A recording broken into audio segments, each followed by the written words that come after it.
मी नाही सोडणार. मग हे चांगलं नाही.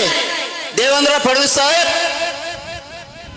त्या बिचाऱ्या डीवायएसपीच्या हाताने काम करू नको बाबा. तुला काय करायचं तर मी मुंबईत यायलो ना.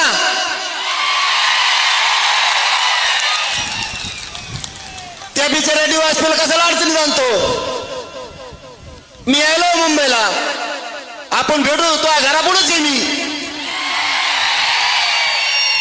बघू तो अद्दम आहे का माय अद्दम आहे.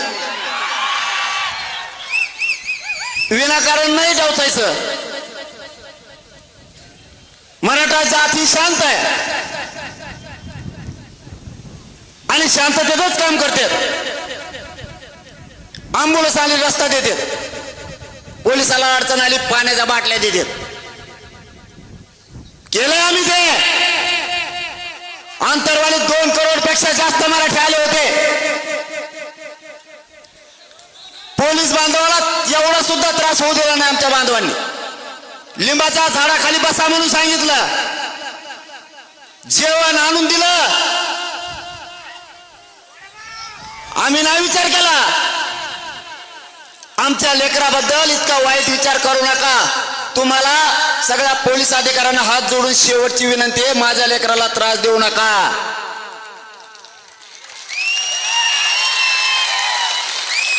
आम्हाला माहिती आहे तुम्हाला देवेंद्र फडणवीसांचे आदेश आहेत.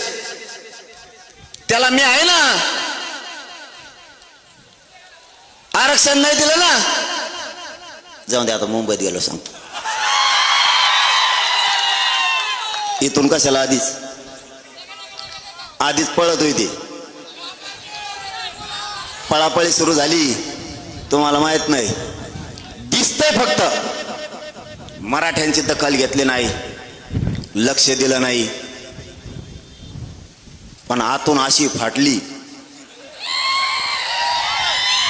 त्याचाच काल एक मित्र आलता माझ्याकडे, त्यांनी सांगितलं मला, देव सांगून मीडियात नाव.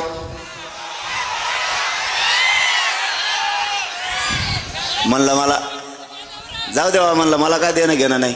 माझ्या समाजाच्या मागण्यात त्याची अंमलबजावणी करा, मी येतो. आम्हाला काय मुंबईची हौस नाही. माझ्या लेकरा बाळाच्या आयुष्याचा प्रश्न आहे म्हणून मला मुंबईला यायचं. तुम्ही आमच्या मागण्याची अंमलबजावणी द्या, आम्हाला काय करायचं मुंबईला येऊ. इथूनच गुलाल फेकू मंत्रालयावर आम्ही. गेला तर गेला, नाही गेला तर नाही गेला, पण फेकू इथूनच. काय त्याला बापाच्या हातात एखादा गोळा देऊ, जाईल ना ताकदीनं लांब. आम्ही इथून फेकू, काय अडचण नाही. द्या, आमच्या मागणीची अंमलबजावणी करा. आणि देवेंद्र फडणवीसचं ऐकून शेवटची पुन्हा एकदा हात जोडून पोलीस बांधवांना विनंती करतो, राज्यभरातल्या लेकरा बाळाला माझा त्रास देऊ नका. विनाकारण कायदा सुव्यवस्था बिघडल असं काम तुम्ही कोणचं करू नका. तुम्हाला लईच कंड असला समजा तुम्हाला एखाद्याला, तर ते मुंडेचे आरोपी धरा, महादेव मुंडेचे. ते दाखवा जरा धरून आम्हाला. मी बीडच्या SP साहेबाला माहिती, मी किती सहकार्य करणारा माणूस. त्यांना पक्का माहिती. मी एकदा एखाद्या गोष्टीत सहकार्य करण म्हणलो, माझा मराठा समाज सहकार्य करेन म्हणला, तर आम्ही 100% करतो.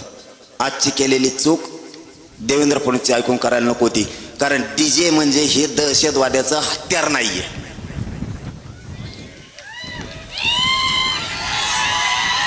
ठीक आहे, DJचं मी आता ते बघतो. मी फडणवीस साहेब 2 जण बघतो ते विषय काय ते. तेव्हा आता कटला. मराठ्यांना एक सांगायला आलोय, हे प्रत्येक घराघरातल्या राज्यातल्या मराठ्यांनी आता लक्षात ठेवा. 29 ऑगस्टला आपल्याला मुंबईला जायचं. 27 ऑगस्टला आपण सकाळी 10 वाजता आंतरवालीतून निघतोय. मुंबईला सगळ्यांनी शांततेत जायचंय. आरक्षण घेऊन येताना शांततेत आपण आपल्या घरी यायचं. समाजाला डाग लागण असं एकही पाऊल मराठ्यांनी उचलायचं नाही. तुमच्या लेकराला मोठं करायचं, त्याला मला उंचीवर न्यायचंय. माझ्या समाजाची खाली मान होईल असं एकही पाऊल मराठ्यांच्या पोरांनी उचलायचं नाही. कोणी दगडफेक करायची नाही, कोणी जाळपोळ करायची नाही.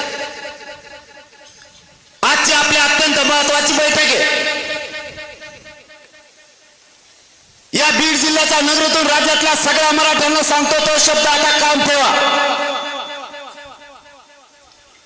लेकरा बाळाचा आणि समाजाचं आयुष्याचं वाटोळं झालंय. पुढच्या काळात ते होऊ द्यायचं नाहीये. मुंबईला सगळ्यांनी शांततेत जायचंय. कोणी दगडफेक जाळपोळ करायचं नाही. एक महत्वाचा मुद्दा. दुसरा, आपल्या शेजारी जरी कोणी जाळपोळ केली, दगडफेक केली, एकाने सुद्धा पळायचं नाही. त्याला उचलायचं आणि पोलिसाच्या गाडीत फेकायचं. जाळपोळ दगडफेक करणारी ती आपल्या संग आलेली पैदास नाहीये, लक्षात ठेवा. सरकारने षडयंत्र करून ते लोक आपल्यात घातलेत. वेळ पडली तर त्यांना आपल्या घोषणा द्यायला लावतील. ती गढूळ आवलात माया घोषणा द्यायला बसली. सरकारला शादी आपल्याला खुश करण्यासाठी वेगळे वेगळे घोषणा देईल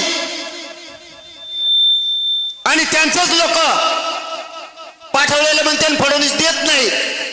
हा ना दगड ते म्हणू शकत,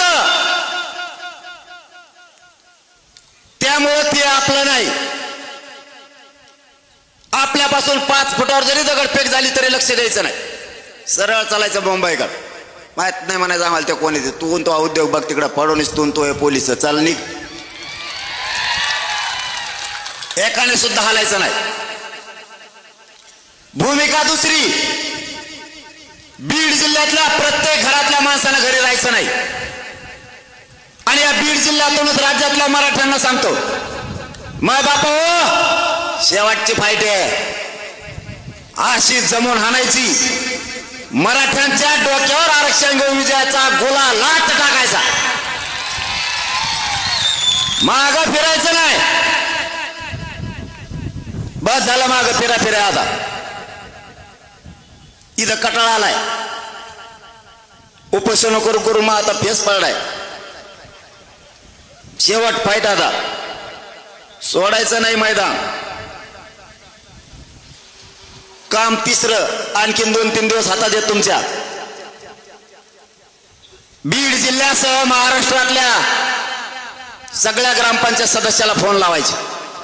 त्याला सांगायचं मुंबईला चल.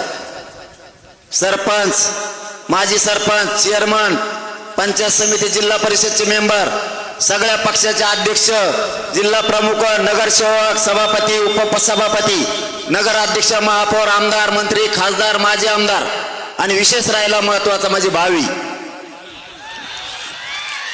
आमदार, भावी खासदार, मेंबर, भावी अर्धे तर मला सोडून गेले. ते आपल्या पुढे जाणार आहेत. सगळ्यांना सांगा मुंबईला चल.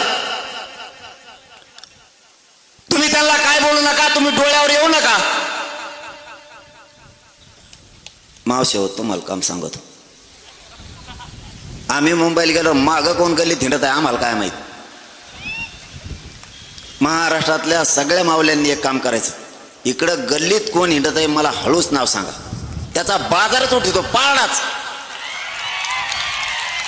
जेव्हा आपला नाही समाजाचा, जेव्हा आपल्या आंदोलनात नाही, जेव्हा आपल्या लेकरा बाळासाठी नाही, तो आपला नाही. एक बी गैरहजर नाही राहायला पाहिजे. मला असं चित्र दिसतंय सध्याचं.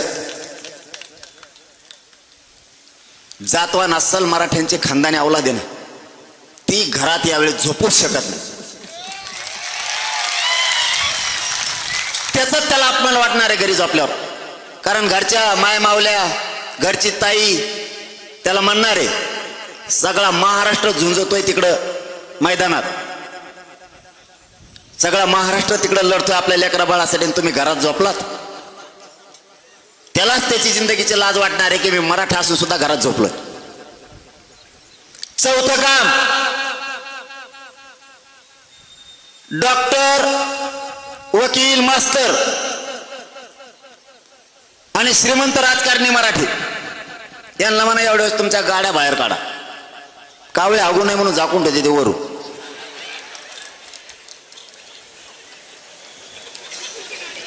जेवढा कर्मचारी वर्ग आहे सगळ्यांनी एवढे